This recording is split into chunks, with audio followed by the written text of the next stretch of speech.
Global Smarts program. Welcome, welcome. Got a few more minutes before we get started.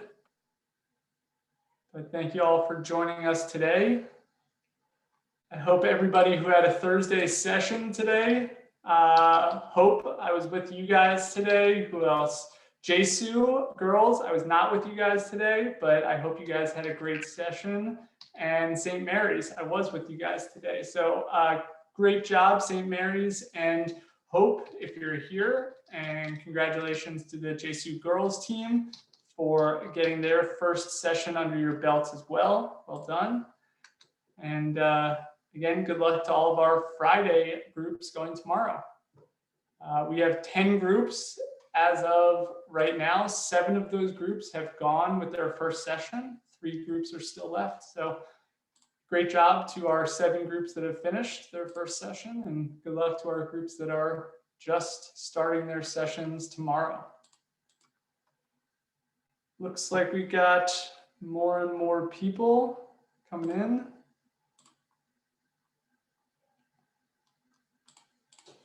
And we'll be getting started in just a few seconds. Hope everybody's doing well today on this Thursday. I'm feeling a little tired. I'm going to try and bring the energy because that's going to be one of my themes today is bring the energy. But hopefully, hopefully I can just, wake up a little bit. I've had plenty of coffee today, so no more, I don't think, for me. But hope everybody's doing well. Hope everybody is either holding or selling your GameStop stocks, depending on whether it's good or bad to hold or sell. I'm not keeping up with it right now, but hoping that we all are making money on the stock market, I guess. And welcome. Okay, so I think we have how many here? Good number. Still waiting on a few more to join us today. Get started in just a few seconds. Thank you all for joining us today. SJU students, I hope you guys enjoyed your first session on Tuesday with Dr. Baglioni and part 2 with Elizabeth Gallagher. That was a great session. I'm happy I was there to join you guys. Temple students, I sent you an email with that recording. So again, feel free to just review that at your leisure. Just a note, Temple students, you probably won't be required to come to any more. You won't ever be required. We will record those sessions for you, but I doubt that there will be any other sessions on Tuesdays that are really offer you guys any value. That's mostly for St. Joe's students and their course, their Peace Studies course that they're doing with Dr. Baglioni. But I just wanted to throw that out there for our Temple students. Okay, so I think we're getting near a critical mass here, so we'll just we'll go ahead and get started today. So once again, welcome today. Congratulations to our 7 teams that have completed their first session, 1 down, about 10 more to go. And good luck to our 3 Friday groups that will be presenting tomorrow. So we're going to do a little bit of a recap today. I'm going to just quickly share my screen with you all so that you guys can see. Oops, don't want to do that. There we go. Oh, sorry. Okay, and I will present for us as well. So again, welcome to our another staff meeting here at the Global Smarts program. Very excited. Just our agenda for today. We're going to jump right into our opening successes, our little successes from this week. If you have any small little successes from either your Global Smarts session, I'd love to hear those. Or if you just want to share some little successes that you've had from this week in your personal life or in your school life, or maybe you hit big with the GameStop stocks that I was talking about earlier. Whatever your little success is for the week, I'd love to hear from you. We're going to spend a little time recapping the first session. So go ahead and, or just start thinking about your first session if you've already done it, and just try and bring some thoughts about what went well, what you could improve on for week one. We're going to talk a little bit about the United Nations and the Sustainable Development Goals. I'm really going to just quickly run through that because I think you all probably have an understanding of what the United Nations is and the Sustainable Development Goals. That'll be kind of the crux of our work with students next week, is around the United Nations, kind of like a who, what, where, why, and when kind of introduction to the United Nations, and the Sustainable Development Goals as well. Of course, you guys will get your break in there before we go into just a quick review of next week's lesson plans. Then we'll do that group breakout session where you guys will meet as a group. Again, I'm hoping that that is kind of like the bulk of today's session before we just get into some housekeeping announcements and then questions and adjournments. So I'm going to stop sharing for now. We're all back together. I just want to open it up for some little successes from this week. If anybody would like to just jump in first and just get us started with a little success that they've had this week, whether personal, professional, school related, anything. Just if anybody wants to jump in, that would be fantastic.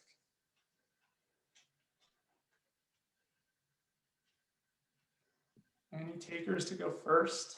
I would say that one of my little successes for this week was I was part of the Hope Partnership school, and we had our first meeting today, and there were a lot of like logistical concerns leading up to it as far as timing and locations and stuff. And I thought my co-mentors and I did a really good job communicating beforehand and with the teacher to like prepare as best we could for it. Yeah, thanks, Aaron. Yeah, hope you guys are having some logistical concerns, and I'm glad that you guys are able to sort those out and speak with your faculty advisor a little bit. Thanks, Aaron. Anybody else?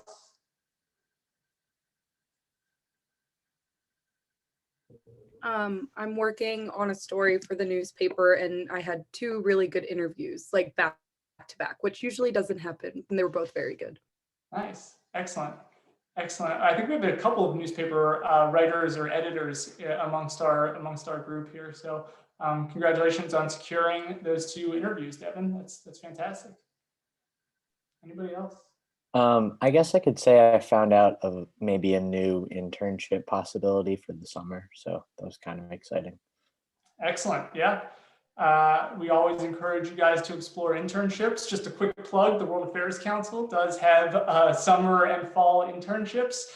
So if you are interested in continuing to work with the World Affairs Council, we have a number of summer and fall internships across our departments if you guys are interested in that as well.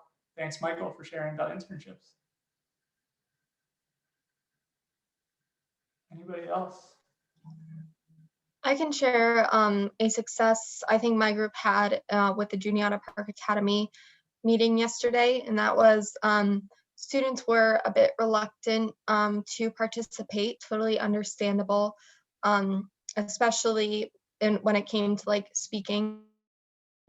But we got all of our students to introduce themselves in one form or another, whether it be via talking or using the chat function. So I was happy that we were able to hear from at least everyone a little bit. Yeah, that's great. These first sessions, and we'll cover this a little bit when we recap week one, but these first sessions, it can be a little bit like pulling teeth to getting some student engagement. So thank you, Dana, for that. And yeah, just all the sessions that I was in this week, great job trying to pull those answers out of your students. I'll talk about that a little bit more in a second. But yeah, I'm glad you found a little success within those challenges, Dana.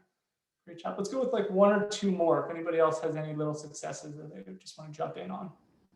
I feel like this might be for everyone, at least at St. Joe's. I don't know if Temple went back this week, but the first week of school is always miserable for me, online or in person. I'm so tired. I don't know what it is, but it drains me. So I guess happy early Friday to everyone. Yes, absolutely. Happy early Friday. Also known as Thursday night, but happy early Friday to everybody out there. Really glad that you guys are able to join us this late on a Thursday when some of you probably don't even have class tomorrow also. So this is probably the last thing that's separating you from your weekend I'm totally aware of my role separating you guys from your weekend. So I will try and make these meetings as short and sweet into the future as possible. Kristen, you got one? Yeah, can I share one? Yeah, of course, go for it. I will have to say the lovely email the department got yesterday from one of our middle school Model UN teachers. They thanked our staff for the Cultural Diplomacy Conference experience, and they said that when they debriefed with their students, there were more takeaways and learning than they remembered in the previous years when we were in person for the conference at the Penn Museum. And he said that students felt that the virtual field trip was well organized and interactive. More students engaged and asked thoughtful questions and responded than in person. And they could hear the presenter without the distraction of other students, from other schools, which they would have at a field trip. I thought that was so great. Obviously we don't do what we do to get these thank yous from our teachers, but when they do come, they shine a bright spot on our week and all the hard work that we put into, the program. So that was really nice to have that come from one of our Model UN faculty teachers. Yeah. Thanks, Kristen. And hopefully you guys will get some of that same feedback towards the end of our Global Smarts program. This spring, oftentimes our mentors get excellent feedback like that from our faculty advisors towards the end of the semester. So thanks, Kristen, for sharing that. I'll just finish with one last little success that actually has nothing to do with me and things that I can control, but it is 5:12 right now, and I still see a little bit of sunlight outside of my window. So my little success this week is it's past 5 o'clock and I still see a little bit of sun. Which, I think we're going to get a big snowstorm over the weekend, I think is what it's looking for. But I'm crossing my fingers that spring is right around the corner after that. And we'll get a little bit of warm weather in just a couple weeks. Okay, so let's go ahead and recap week one. So I'm going to transition back to screen sharing because I just have a couple of prompts for us as we go forward. So essentially, session one, introductions and relationship building. That was really at the core of session one.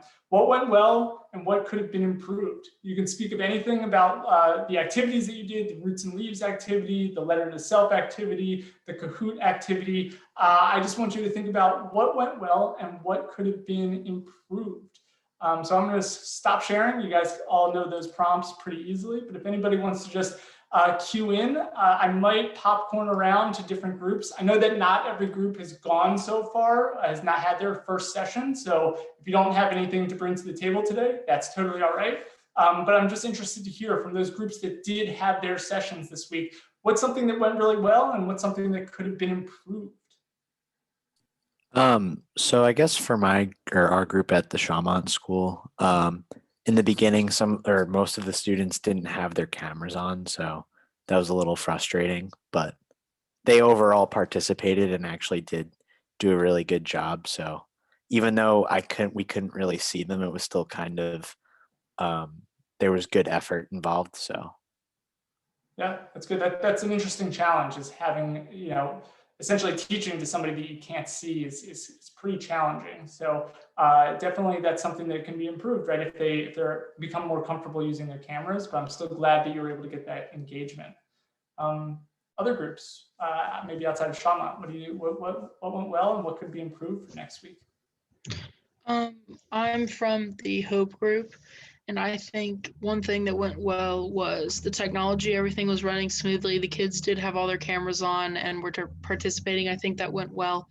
But I think one thing that we could do better is, I feel like we were just trying to fit everything into our time frame.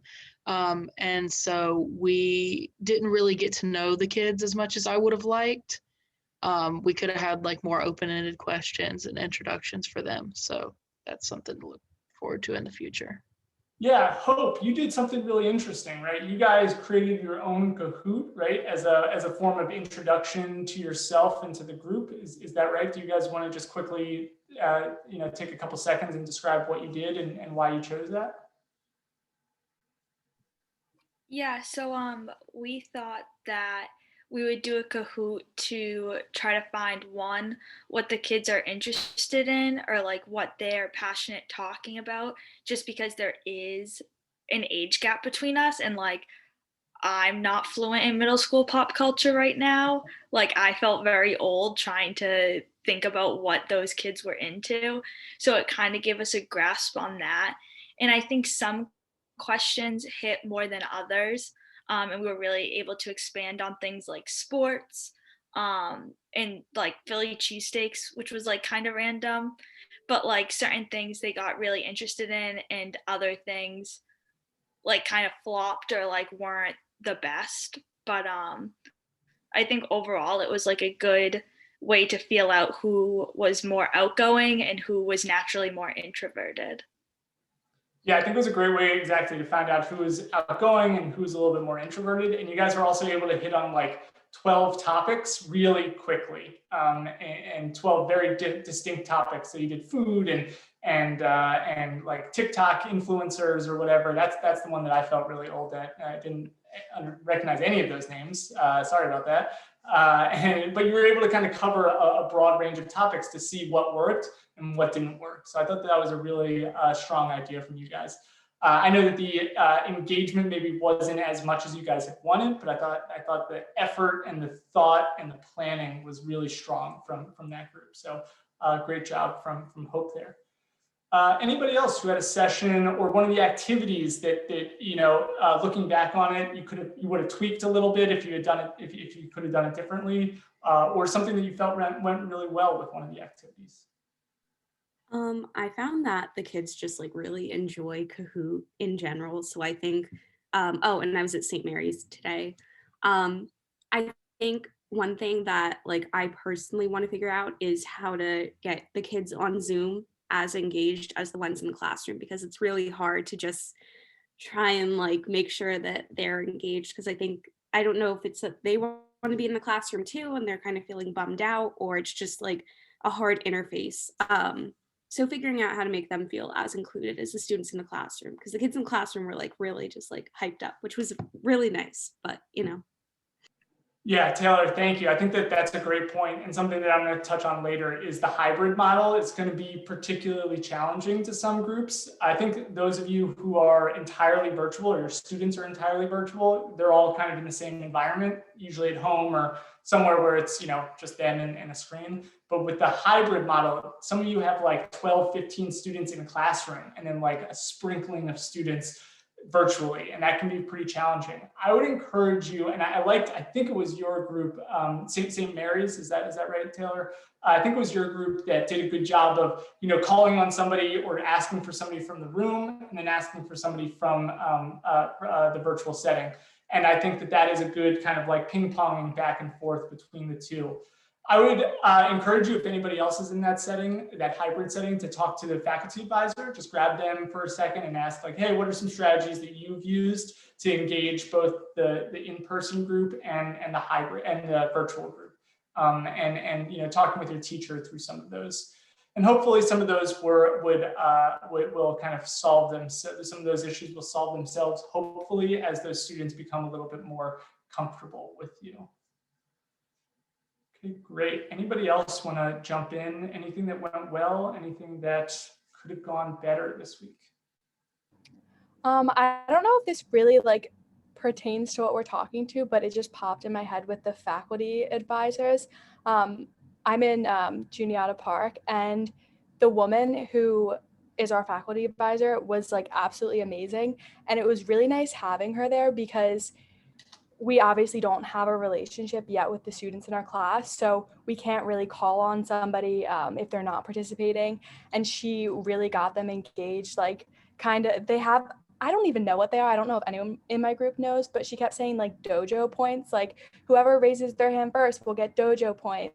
And like just having her there was so nice. And she was like hyping up all of the activities we were doing, getting the kids excited, kind of just like supporting everything that we did, which was awesome to have the first week. Yeah, excellent. Yeah, some of you are going to really, your teachers are going to be fantastic resources for you guys over these next couple of weeks. especially as you start to get to know your students. I was a part of some conversations where faculty advisors were telling mentors specifically about certain students and what they're good at and what their how their craziness kind of comes out as a middle schooler, because they're all a little crazy, but how that comes out, is always very interesting. So yeah, thanks, Bella, for that. That was helpful. Yeah, anybody else want to talk about any of the activities or just anything else? Well, I think we have time for about one more, maybe two more. So I was at Amy Northwest, and one of the things, the students definitely really liked the Kahoot and came out of their shells a little bit more.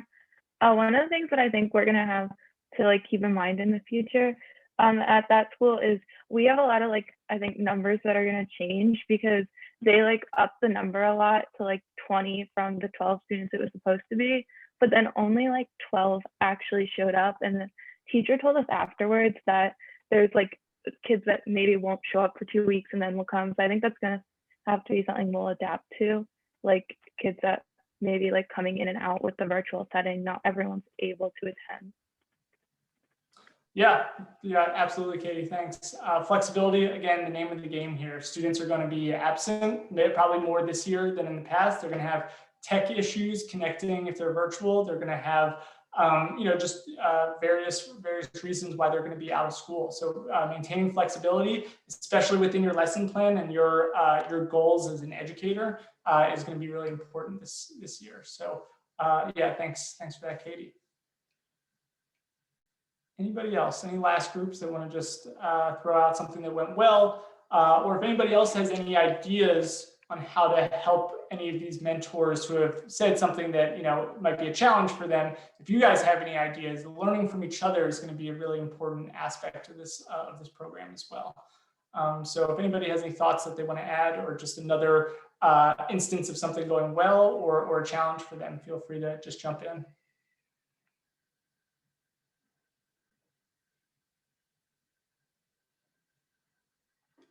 Anybody else? All right, well, we can keep moving. This first week, again, the activities were mostly just about relationship building and about that interpersonal communication and connection. So there isn't a ton, that we could, a ton educationally that we could change kind of week to week based on this first week. But I think there were some interesting things that occurred, especially with just the challenges that you might have experienced with students especially expressing themselves, both in the chat or in verbalizing. So I'm just going to quickly share my screen with you again. I have a couple of notes that I want to just send you guys from my experiences dropping in on 5 or 6 sessions this week.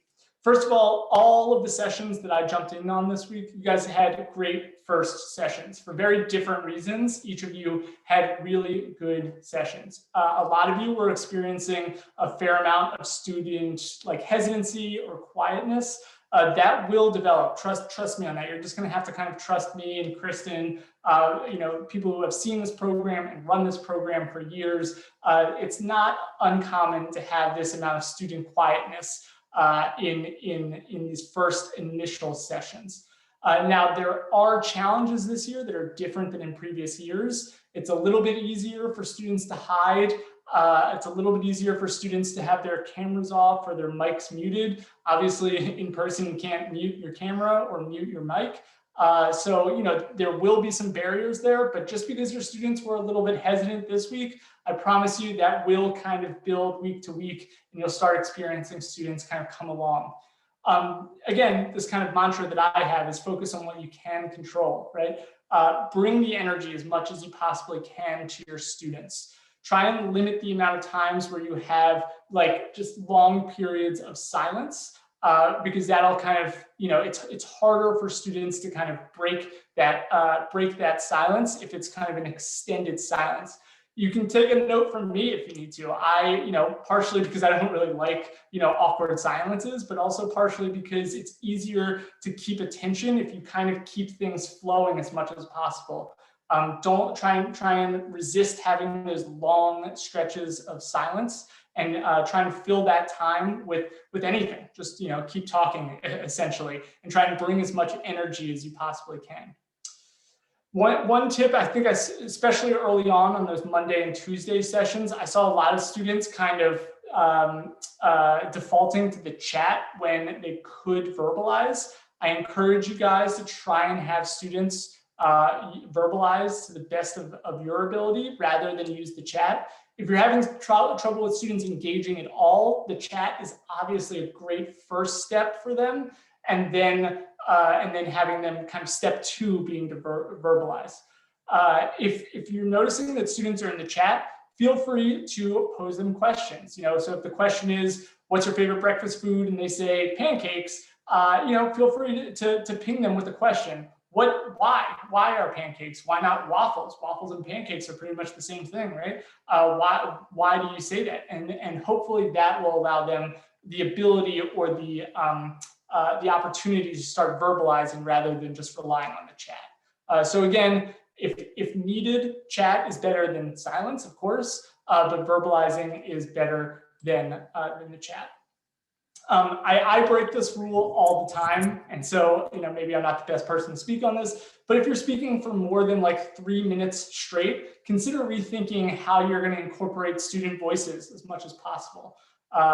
Again, I break this rule all the time, but especially when working with your students, consider rethinking if you're delivering like more than 3 minutes straight, 3 straight minutes of speaking. Putting instructions into both the chat and verbally. Shout out to our Amy Northwest team. I thought you guys did a great job of explaining the 5-finger introductions, both verbally, but then dropping those instructions into the chat as well. Limiting the amount of times where students have to go like, what, huh, can you explain that? By putting something into the chat will be really helpful. That's also where your co-mentorship team comes in here a little bit, right? One of you can verbally explain while one of you places information into the chat. Also, all of those instructions can be pre-written, right? And you just copy and paste into the chat.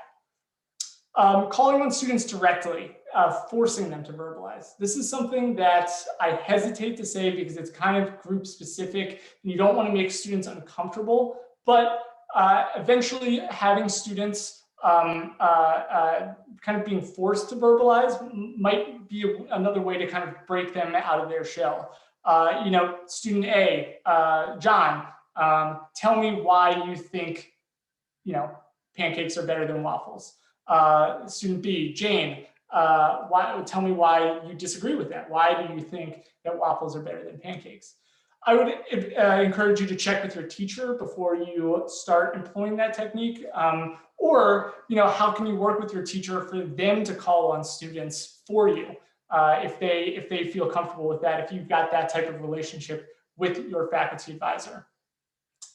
Big shout out to New Foundations and Hope for being a little bit goofy. Hope, I loved that Kahoot that you guys did. I thought that was a really strong idea and a great way to introduce yourselves and your students to you as well. And then the New Foundations group, we had a great time on Monday in introducing ourselves we went over, I think, by like 15 or 20 minutes, and they did a great job, really breaking down some barriers and introducing themselves to their students to the best of their ability. So I'll just kind of recap my thoughts every week with some brief notes. These will get shorter and shorter every time. And of course, I've broken my don't talk for 3 straight minutes rule. So I'm going to keep moving. Does anybody, so that's what's next. Does anybody have any thoughts on any of those notes? Anything that kind of jumped up to their attention from those? Anything that they would do differently, or something that kind of sprung something in their mind when thinking about their last session? I actually have a question. Yeah, go for it. So one problem that I noticed specifically was, since I was sharing my screen and trying to bring up the PowerPoint in the Kahoot, I couldn't see the kids, or I could only see like 3 at a time. So I was like trying to see who's talking, to call them by their name and interact more, call on them, but I wasn't able to because I couldn't really see them. So does anybody know how to fix that? Yeah, that's a great question. I'm gonna go back to the responsibility sharing a little bit. That who's ever sharing the PowerPoint, maybe have the other or one of your other mentors be the one that's calling on students or engaging with students or leading that session. So one person is kind of being the PowerPoint person, backup PowerPoint person, while the person who's really engaging with the students at that time is the one speaking. Something just to note, one of the challenges of working on Zoom or Google Meets is that it's a one person at a time communication system. You can't really have group discussions where you can't have multiple students answer the same question at the same time. I encourage you to think about how you can incorporate multiple voices, obviously not at the same time, but having like a speakers list or having students know like an order of the way that they're gonna respond to your questions might be a great way to answer that as well. So perhaps you're sharing the screen or if you're that other person who's leading the session, you can say, John and then Jack and then Jane and then Joe. That's gonna be our order. And then you can kind of just run through those four. Having just a written list of your student names is really helpful also. You can just kind of scan down that list and just like call on somebody like that as well. So having like student names apart from just their pictures or like the Zoom boxes would be helpful as well. Good question, Callie, though. Any other things, those notes sprung to you guys? So I haven't gone this week yet, just because I have it tomorrow, but congratulations to everyone who has gone this week, got through the hardest part so far. Friday people, we got it. But just going back to the notes from observations, I do want to encourage everyone, emphasis on the, like, don't be afraid to be goofy or just be funny, because it will keep their attention. Like, it really will engage them like a lot, especially right now. Like, as Bella was saying, this first week back, I know they've been back in school for a little bit, but it's starting to drag for them too. So just keep in mind, like, they want some new excitement too. But yeah. Yeah, absolutely, Kelsey. The January to like spring break time is one of the hardest times in the school year for students. It's kind of like the dog days of the school year. They've been in school for 6 months or for 5 months or whatever it's been. It's cold, the days are short, everybody wants to get out of the house.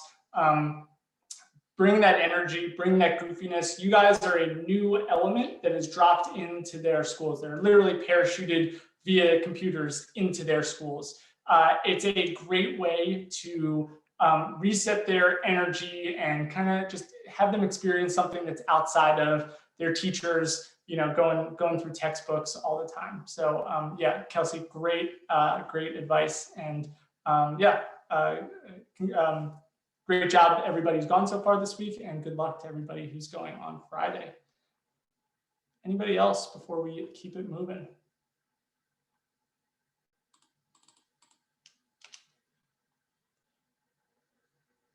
Okay, so as we start moving from session 1 to session 2, we're going to start getting into a little bit more content stuff, a little bit less relationship building. We still want that relationship building to be kind of top of mind for you guys. So if you need to stop what you're doing and launch into a game, I encourage you guys to do that. I encourage you guys to start a session with a game also next week and not just jump right into content. Find things that your students like to do so that you always have something in your pocket that you can return to if needed. Yeah, so again, relationship building is going to be at the core of everything that we do for this program, but we are going to start moving into a little bit more content area stuff in this week. Okay, so I'm going to share my screen again. Apologies for jumping into screen sharing all the time, but I think there's some. Yeah, this will be helpful for you guys. So we're going to actually start talking about the United Nations and the United Nations Sustainable Development Goals this week. Just, a quick primer. You guys probably know just as much about the United Nations, if not more than I do. This will be helpful for you guys as you start thinking about your sessions with students. So the United Nations, founded in 1945, comprised of 193 member nations, designed to confront international issues, including peace and security, human rights, climate change, sustainable development, among other responsibilities. So that's kind of like the who, what, where, kind of when of the United Nations. But there's different ways to convey this information, right? I encourage you guys to think about this as almost as like a storytelling opportunity, right? So it was founded in 1945, and this is when you can have some engagement with your students also. Well, what happened, just before 1945 or in 1945 that was so important that something like the United Nations was founded? Okay, 193 member nations. What does that signify? That's a really large number. Does anybody know how many countries there are in the world? Well, there's approximately 193 countries in the world. There's a few more, and there's disputed territories and all that. But ultimately, that 193 member nations means that pretty much every country in the world is a part of the United Nations and comes together to solve these issues. So again, talking about this a little bit as a story, you could talk about how World War II from 1939 to 1944 or so, 1945, was such a devastating, ultimately world-shaping event. Millions across the world perished, and it was so destructive. And it concluded with the United States dropping the most destructive military engagement of all time on Japan, that the world had to come together and say to themselves, this must end. We can never do this again. The dawn of the nuclear age forces us to solve our problems not through war, but through diplomacy and through peace. And so what the United Nations does is it brings together these 193 member nations to engage in dialogue and discussion and really work on their issues without resorting to war or to aggression or anything like that. So the United Nations was built, again, for peace and security first and foremost, but you can't have peace and security without the preservation of human rights, right? And then you can define human rights for your students. You can't have peace and security without climate change. You can't have peace and security without sustainable development as well. And you can define sustainable development for them. So I encourage you, these are just 3 bullet points, but consider thinking about these bullet points as a larger story to tell to your students. Again, we want to try and increase that student engagement as much as possible, but in teaching, there is a certain amount of lecturing. And so think about when you do have to explain a concept to them, think about how can you do that in a story form rather than just like bullet point, bullet point, bullet point. Because I think stories might get to your students a little bit easier than just like dates and facts and figures. I would tell them a little bit, and again, in a story form, the 2030 Agenda for Sustainable Development and the Sustainable Development Goals. I've dropped into here a link, our Sustainable Development Goals. This is a really fun interactive website. I'll just grab this here and we can check out what it looks like.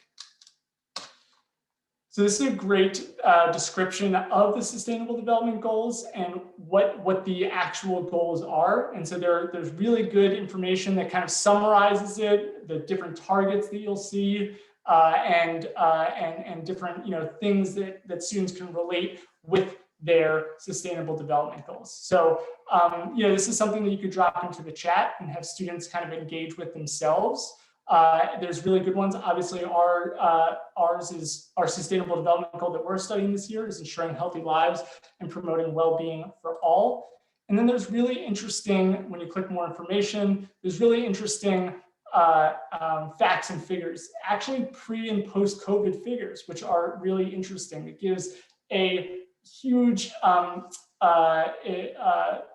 of introduction to what the topic is and what some of the challenges are to this goal. So there's that, and I'll show you a video in a little bit about the Sustainable Development Goals that you can use, that you can show to your students if you'd like.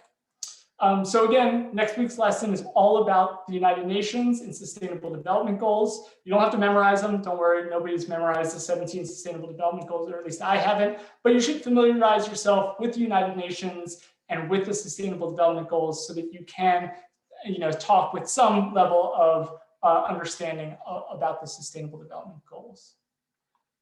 Do I have anything else? Oh, there's a great graphic for the Sustainable Development Goals. Also, you guys can feel free to talk about this or intro this graphic to them. And we're gonna talk about the lesson plans in just a second.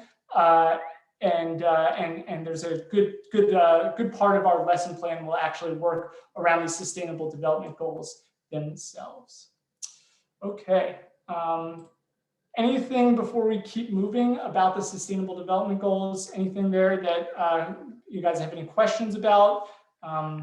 Anything about the United Nations or Sustainable Development Goals that you guys want to talk about as a group right now? No? Okay. Again, I encourage you to try and think about this as, oh yeah, Dan, go ahead. Yeah, do you want us to focus more on our topic within the goals of the UN? Because our narrow perception of what we're trying to achieve for our nations, focus on those goals of the UN more than the other ones, or does it not matter? Yeah, that's a great question. So, so you guys will know that you have a kind of a subtopic within good health and well-being. It's different across schools. Some of them have to do with maternal health. Some of them have to do with immunization. Some of them have to do with increasing access to healthcare or medicine. And what I would say is this initial session, I would focus on the larger concepts of what are the Sustainable Development Goals and why are the Sustainable Development Goals important. Again, something that I kind of glossed over, which I probably shouldn't have glossed over, was that Agenda 2030. It was it's the United Nations series of goals in order to make the planet a better place. Ultimately, the Sustainable Development Goals actually all revolve around number one, no poverty, or lifting people out of poverty. So you can kind of hit on that, and I would encourage you to look up Agenda 2030 a little bit and intro that to your students as well. That's a really key date in terms of where we want the world to be at a certain time.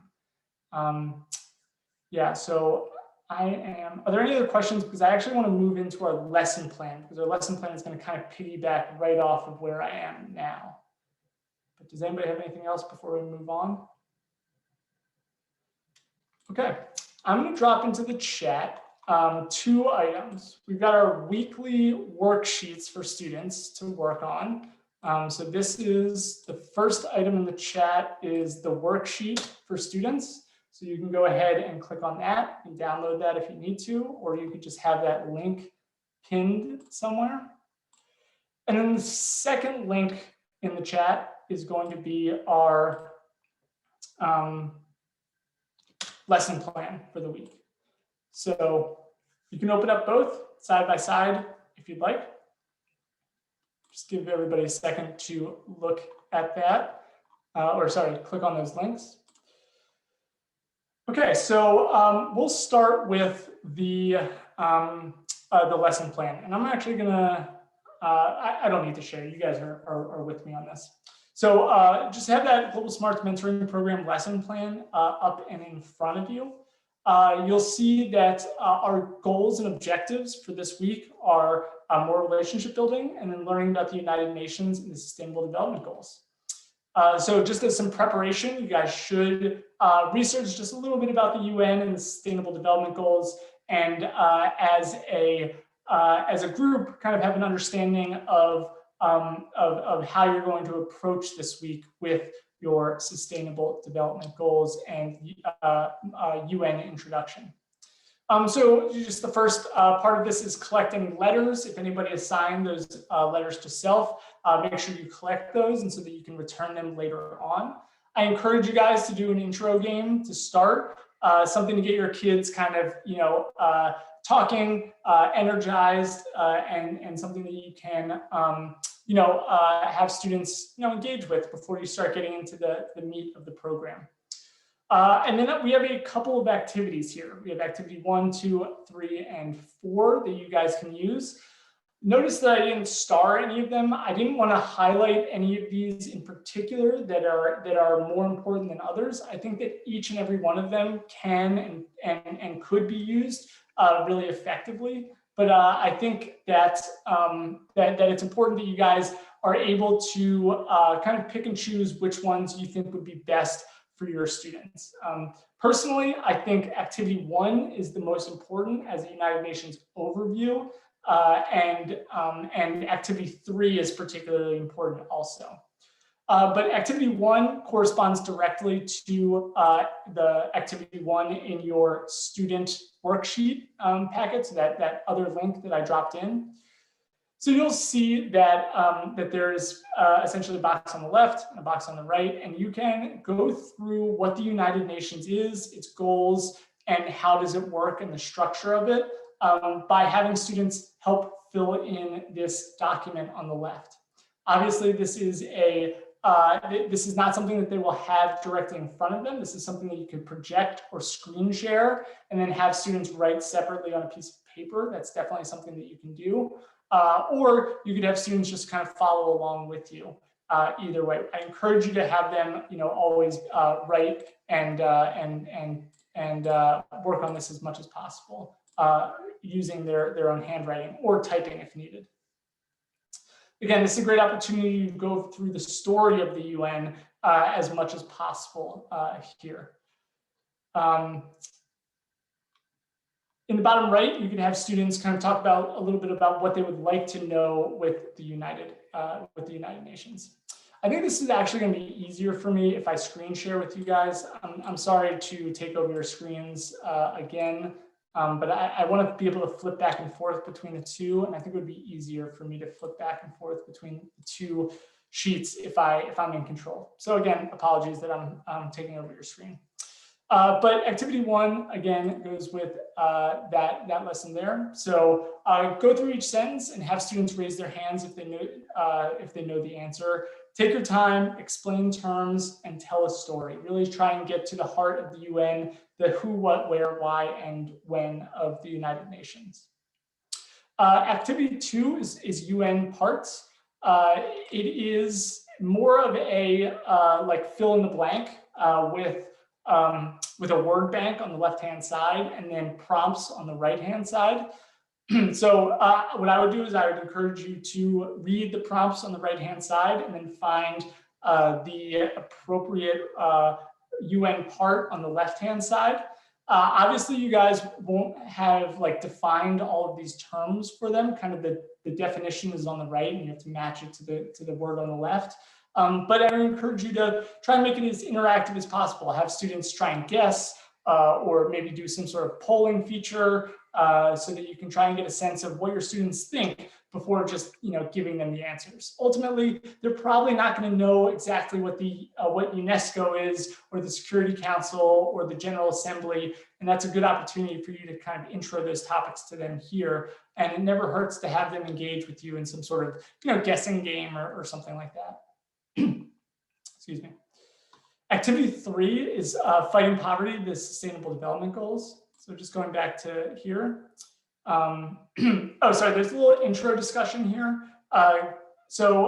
Introduce the concept of sustainable development and review the UN Sustainable Development Goals. It's a great opportunity to show them the image of the Sustainable Development Goals. Go to that website that I mentioned and have them kind of click around and interact with those Sustainable Development Goals as well. There's a ton of good videos. I encourage you guys to use YouTube as much as not as much as possible, but frequently, or at least semi-frequently, to show students interesting parts of the topic, whether that's good health and well-being or about the UN in general.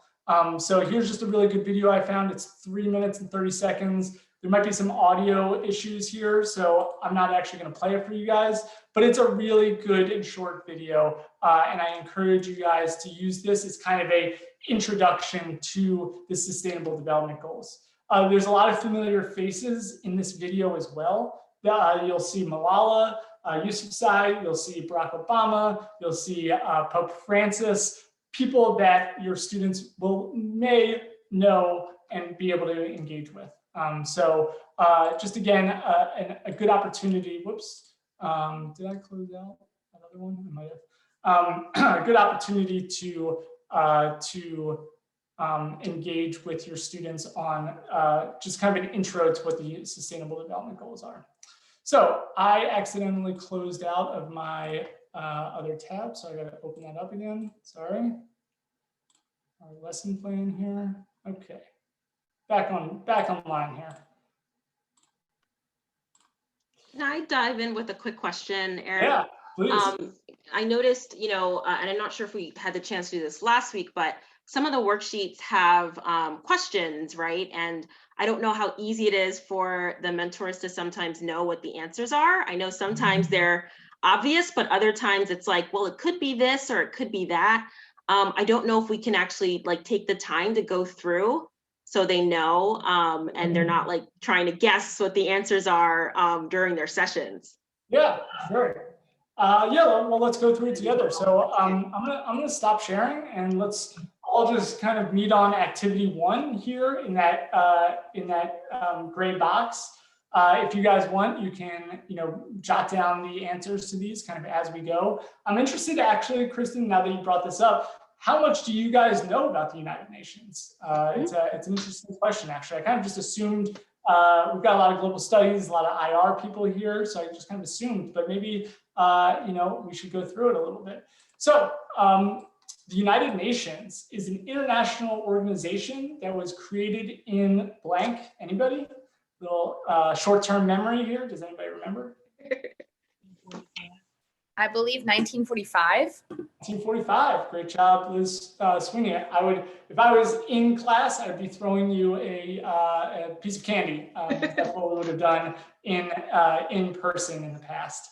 But I'll give you one. Do I have my emojis here? I can't even give you like a clap or anything. But that's okay. As the world emerged from the blank, blank, blank, anybody want to jump in there? Anybody know what that is? Second World War. Second World War. World War II is also a great option. Its founders were shocked by the destruction of the war and the horrors of the Holocaust. They wanted to create an organization that they hoped would be able to prevent such catastrophes from happening in the future and improve the lives of the world's people. The main goals of the UN are to solve international conflicts and prevent war, fight poverty and promote sustainable economic development. And this could go a lot of different ways. And protect what? Human rights. Human rights. Great, Megan. Great job. So who runs the UN and how does it work? The purpose of the UN is to bring all nations of the world together to work towards those aims, those goals that we just talked about. It is made up of blank countries. 193. 193 countries. Known as, I didn't give you guys this one, so maybe you probably know. Member countries? Member countries, member states, yeah, both work. I'm writing down in my visible grading notebook here points for everybody who's getting these right. That doesn't actually exist. So these countries finance the UN's work and it governs its activities. They're like shareholders of the company. The UN blank blank is the company's director. He or she looks after the day-to-day running of the organization. A little hint, that is the gentleman that is next to the "Hello, my name is" sticker. Does anybody know this one? Secretary General. Secretary General, great. Does anybody know, we'll just jump over to the right real quick. Does anybody know his name? That's where our students would write his name in that "Hello, my name is." Antonio Gutierrez. Yeah, Antonio Gutierrez, great. Does anybody know the Secretary General before him? Boutros. No, Boutros Ghali was like, I think 2 or 3 of them ago. Was it Kofi Annan? Was Kofi Annan? No? Was there another one in between? Was it Ban Ki-moon? Oh, Ban Ki-moon. Yes, Ban Ki-moon. Yes. And then I think it was Kofi Annan. And then it might have been Boutros Ghali before that. Is that right, Kristen? Yes, that's correct. Ban Ki-moon, South Korea, and Guterres is from Portugal. Yeah. Yeah. Great job. I should have known that, but you guys stumped me on that one. Okay, so what is the structure of the UN? The UN is made up of many important parts. Each part works on different aspects of the UN's 17 blank, blank, blank. Sustainable development goals. Yeah, sustainable development goals. I think that was Callie. It was hard for me to tell, but I think great job. Or what else do we call those? SDGs. SDGs. It's an acronym for you. Not our last acronym that we'll be working with also. These goals are supposed to be completed by the stated deadline, which is the year 2030. 2030. Great. And at that point, I would kind of talk a little bit about the Agenda 2030 and kind of what the goals of the Agenda 2030 are. Yeah, so great job, Kristen. Thank you for making me slow down a little bit, because it is important that we all are teaching our students the correct information, right? Not just having some guesses at it. So what do you want to know about the UN? I'm interested in does anybody here have anything that they want to know about the UN that they don't know about the UN right now? I'm trying to think of something that I want to know about the UN. I was at the UN, was that 2 years ago with Global Smarts? We used to bring our Global Smarts students to the UN. Obviously, without COVID, we can't, or with COVID, we can't do that. I want to know why they designed the General Assembly to look like an evil layer of some sort. It looks very imposing. Have you guys ever seen the General Assembly? It's like, it looks very scary from far away. I encourage you to look up a picture of it if you don't know what it looks like. There's a lot of wood and marble everywhere. It's interesting. Kristen, is there something you want to add? There's a really good video of, I think it's like a day in the life of UN Secretary General. It's Ban Ki-moon, so it's not the current one. But I thought it was so interesting because I think it takes place, well before COVID, obviously, but I think it takes place in the backdrop of a UN conference where a bunch of heads of state are in New York City. And so it's interesting to see kind of how he has to be diplomatic with all of these different heads of state and what it's like, what his agenda is like for a given day. So if you have time and you want to take a look at it, I encourage you all to see if it's something your students might want to watch during one of your sessions. I'll find the link and drop it in the chat. Great, yeah. And you jumped over my next question, which is, does anybody know what country and city that the UN is located in? I think Kristen said it, right? It's in Manhattan. It's on the east side of Manhattan. I'll see if I have any other UN trivia for you guys as we go. Okay, so let's go to activity 2 and just run through that real quick. Promise we're getting to a break in a little bit once we get through these. So does somebody want to read out the first box there in the gray? It starts with, I am the largest humanitarian agency. I can read it. Anybody want to read that for me? I can read it. Go ahead. I'm the largest humanitarian agency fighting for hunger. I feed over 90 million people a year, saving the lives of those affected by conflict and natural disasters. Who am I? Anybody want to answer Michael? Is it WFP? Is it the World Food Program? Yes, it is. I believe it is the World Food Program. Kristen, I want you to jump in here if I'm wrong, but I think it is the World Food Program. I think 1 for 1 there. Something that I should have mentioned is, it's a great opportunity to increase student engagement by having them read something. Just very simple, just having their voice instead of your voice. I could have had you guys read activity 1, I could have had you guys read that instead of me. So you would have heard less of my voice and heard more of each other's voice. That was a strategic mistake by my part, but I recovered for activity 2 and I'm throwing it in your guys' boat now. So the weirdly formatted second box, apologies for that. It starts with, I work to eliminate poverty. Anybody want to read that one for us? Yeah, go ahead, Daniel. I work to eliminate poverty. One of my main tasks is to coordinate global efforts to achieve the Sustainable Development Goals, SDGs. The SDGs are the 17 targets that were agreed by world leaders in 2016. They include clean water and sanitation, promoting equality between men and women, quality education opportunities, and protecting the environment. Who am I? Great. Who wants to answer Dan here?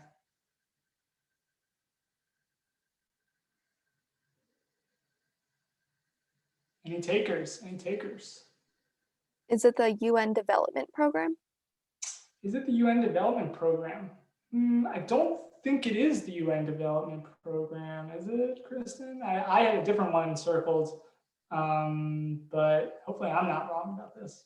Sorry, I'm trying to find this video for you guys. Let me bounce back. I believe, oh no, it is the UN. Yep, sorry. It is the UN Development Program because the one that I was thinking was the next one. So, Yeah, yes. UNDP. Yeah. Sorry, Dana. Sorry, I should not have second guessed you guys. Yeah, I always forget that you guys are probably smarter than me. So should probably remember that next time I question you guys. Okay, great job, Dana. 4 imaginary points for you on that one. Number 3, who wants to read out number 3 for us? I can. Oh, go ahead. I'm where all 193 member states of the United Nations meet to discuss global problems. I'm the closest thing that we have to a world parliament / Congress. Every country, small, big, rich or poor, has one vote. The decisions made here are written in documents called resolutions. Who am I? That's great. That's great. So this is the one that I thought I was answering before. Anybody want to jump in here? The General Assembly. The General Assembly, great. Made up of all 193 member states, one vote, one country. That's definitely very interesting. One vote, one country. Okay, number 4. Who wants to read number 4? I can read number 4. Go ahead. I work for children's right, their survival, development, and protection.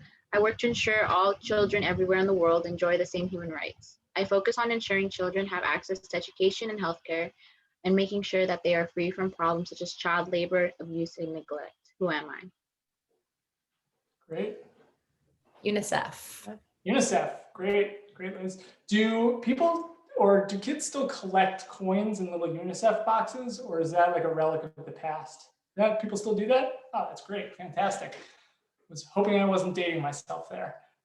Great job, Daniela, and I think Liz, you answered that one, right? Great job to both of you.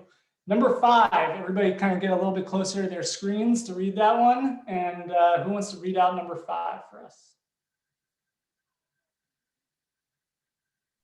I can. My role is to promote international cooperation in education, science, culture, and communication and information. I work to make sure all the children in the world have the opportunity to go to school. I also help protect special culture and natural places around the world by giving them the World Heritage status. Who am I?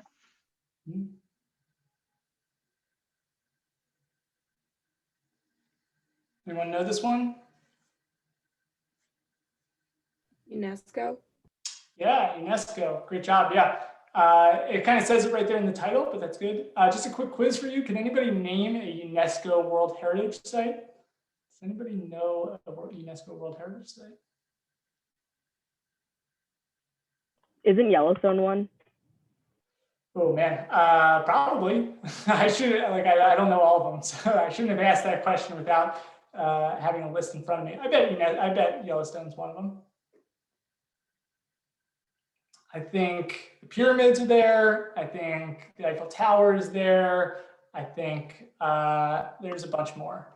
I don't know. You guys, it could be a fun activity with your students to kind of explore some of the UNESCO World Heritage Sites or your countries of study. What UNESCO World Heritage Sites are present in your countries of study? So if you are studying Italy, I'm sure Italy has a bunch, whether it's the Colosseum or the Parthenon is in Greece, but yeah, if you're studying any other, you can look at UNESCO World Heritage Sites in your countries. Independence Hall is a UNESCO World Heritage Site. Nice. That's probably the closest one to where we're at. Yeah, Independence Hall. Number 6, anybody want to read number 6 for us?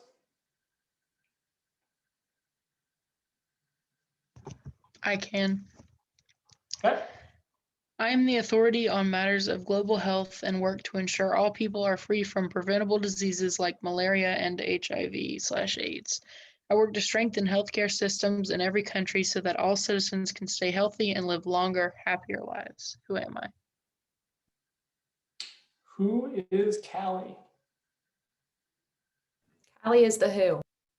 Callie is the WHO, the World Health Organization. Great. I should have made you guys answer this like Jeopardy. I've been on a Jeopardy kick recently. So who is the WHO is the answer to that. Or what is the WHO, I guess. Okay, number 7. Moving quickly through this. Number 7, anybody want to read that for us? I can do it. Go ahead. I am responsible for maintaining peace and try to settle conflicts that threaten international security. All UN member states must respect and abide by my decisions. I can set up peacekeeping operations in countries. These operations protect civilians and help warring parties to resolve their differences peacefully. I have 15 members, of which 5 are permanent: China, France, Russia, the UK, and the USA. Who am I? Process of elimination. Anybody want to just give a stab here? Security Council. Yeah, the Security Council. So I think number 3 and number 7 offer an interesting conversation to have, right? The General Assembly is one vote, one country. However, with number 7, the Security Council has added responsibility and added, what's another word? Has added, ability, I guess, to, make things kind of look the way that they want it to. They are not population-wise the largest in the world. They have some of the greatest influence in the world, for sure. And it could be an interesting conversation to have with your students, why those 5 countries have more power than others and what that means. It could be a really interesting way to kind of start a conversation about fairness in international relations. What is more fair, and what are some of the positives and drawbacks of dealing with 193 countries versus just 5 countries? Just to kind of put it out there, 5 countries are a little bit more able to move quickly on things. When you have less people in a room, it's easier to make decisions. But those 5 countries also have they can make their national interests kind of firmer and put their foot in the ground more than other countries as well. Didn't do a great job explaining that, but there is a good conversation to have in there between number 3 and number 7 if your students are interested in going that direction. Okay, so going down to activity number 3 real quick, and we'll just fly through this. Activity number 3 is the image of the Sustainable Development Goals. And this is a great opportunity for you guys to ask your students what they've considered to be the most important of the Sustainable Development Goals. Consider having your students create a top 3 list or a top 5 list, and have your students express why they think that one or those 3 Sustainable Development Goals are the most important. Again, what we really want students to get to here is starting to articulate a certain position that they have, making an argument, developing a thesis, or at least some talking points of which they think or that they can defend in front of a group. And that'll be important as we continue going down and we look at our next week's assignment, which is a debate. But we're going to put that to the side real quick. Finally, activity number 4 is just looking at the UN flag and thinking about symbolism within the UN flag. So scrolling down, the UN flag is a big giant blue flag. I'm interested what you guys think are some symbols that are present within this flag and why that they are important, why that those symbols are important. Anybody want to jump in here? I went to the UN, I think February last year, and they said something about how the world map is from like flat down, supposed to represent, gosh, I forget the exact reason, but there's a significance why the world map is from the North Pole down. It's supposed to represent equality in some way. Yeah. I can't remember exactly. Does anybody want to jump in to help with Dan there? But that's pretty much it. That's pretty much it. It's about equality. It's about projecting the map of the world without a focus. Our normal conception of the world has a European focus. Europe is dead center. And sometimes you even have Asia split in half for some reason. So this presents a different view of the world, one that centers all countries around, the North Pole, kind of equalizes things a little bit for us. Yeah. Anybody else want to add to the map portion of this? Or anybody else want to target something else that they're interested in? Megan, do you have something? When I did UN in high school, one of the things we always talked about are we always just called them olive branches, like the leaves on the sides, because it's one of the main factors. It promotes peace among all the countries along the map. Yeah. Yeah, the olive branch is definitely a historical representation of peace. I don't know what it dates to. That might be an interesting thing for you guys to look up. I assume it dates back to like Roman times, I guess. I don't actually know, but that would be an interesting thing to look up. But yeah, olive branches signifying peace. Great job. There's actually something else on this map that signifies peace as well. Does anybody know? Is it the fact that it's blue? Yeah, exactly, Kelsey. Yeah, blue is a symbol of peace. I don't know exactly why either, but blue is a symbol of peace traditionally. So those are our 4 activities.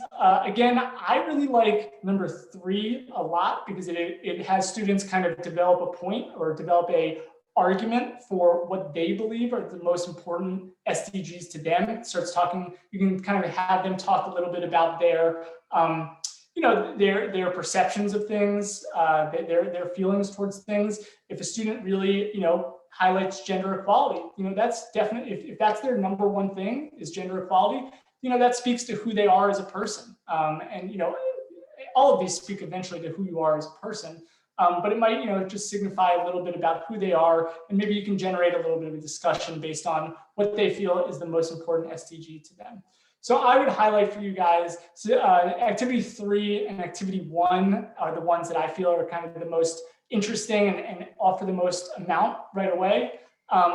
For those of you who have longer sessions, you can incorporate number 2 and number 4 as well. That would just be my kind of order of things if it were up to me. Okay, so that is the lesson plan for next week. You guys have those in hand with you. Kristen, anything to add before we split for a second? No? Okay, so it is 6:11. Let's come back at, let's just do a 5-minute today. How about that? So 6:17, 6 minutes. 6:17, we'll be back together running through these last couple items, and then you guys will get out of here hopefully a few minutes early today. So feel free to mute yourself and come back at 6:17. Thanks for every plans a little bit earlier. I want to be able to get February lesson plans into your hands hopefully before next week is my goal. Now, there's a little bit of challenge there because there's, I want to maintain some amount of flexibility, but I think it's also important for you and your faculty advisors to have these lesson plans in your hands as early as possible. So I'm going to try and get those into your hands as early as possible. We've got some upcoming speaker events that we're really excited about. Now is the time where we start really settling in on some of these excellent speaker programs that we're going to have. On February 2nd, we've got global governance and global institutions. That's a great one. On 2/11, we've got the US-Canada defense relationship, which will be a very interesting one as well. And then 2/17, we have bipartisan policymaking. That just got confirmed today. It's with Congressman Chrissy Houlihan, I think, and Congressman Fitzpatrick, which are both Southeast PA Congress people. They're in the Problem Solvers Caucus, I believe, in the House of Representatives. I encourage you guys to join us for that as well. Again, if you attend live, I get a readout of who attends live.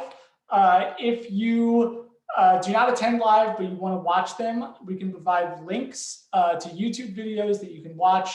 I just ask that you write up like a quick little summary of your thoughts and send that over to me. Again, you're responsible for 2 of these speaker events for this semester.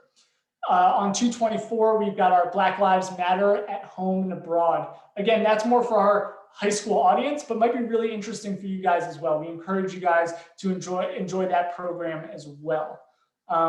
Let's see, is there anything else? I think I have one more small slide here. Top priority for next week is Global Smarts Session 2. Really, that should be your focus. I encourage you guys to really develop this Global Smarts calendar. If you have one, send it to me. Really think about what February is going to look like for you guys. Super important. I heard we got an email. One of our teams, one of our schools here got an email during this presentation, during this 2-hour block about something called Catholic Schools Week. We don't know what that is. So that kind of is like, okay, interesting. How does that affect sessions? Those types of questions you should be having with your teachers. Philadelphia School District schools, you've got report card conferences February 3 through 5. That may affect sessions. Again, encourage you guys to communicate with your faculty advisors. What does report card conferences mean for your sessions? What does Catholic School Week mean if you are if you're working in a Catholic school? So just some things for you guys to consider as we move on. Okay. Again, I just want to say thank you for joining us today. Word versions will be posted. Oh, I do want to address one question that you guys had on the lesson plan. You guys can still see my screen, right? So we're going to do a debate week 3. So next week is week 2. The week after is week 3.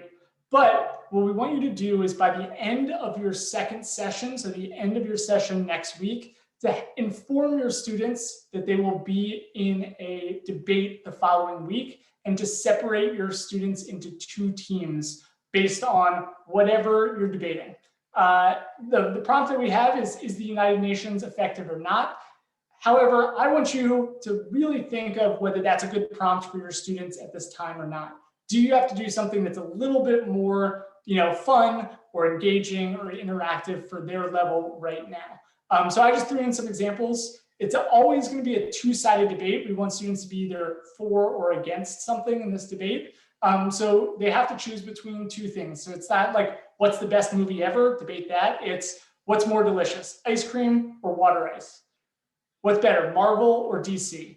What's better, cheesesteaks or hoagies? So whatever you guys want to create as your debate prompt, I encourage you guys to think about that, but settle on that debate prompt before session 2, and then start partitioning your students into either one side or the other, or you could have them try and choose what side they want to be on of that debate. Okay, that's all the content that I had for you guys today. I'm going to stop sharing. I'm going to stick around just a little bit. If anybody has any questions, feel free to stick around. I would love to talk to you and answer any questions that you have.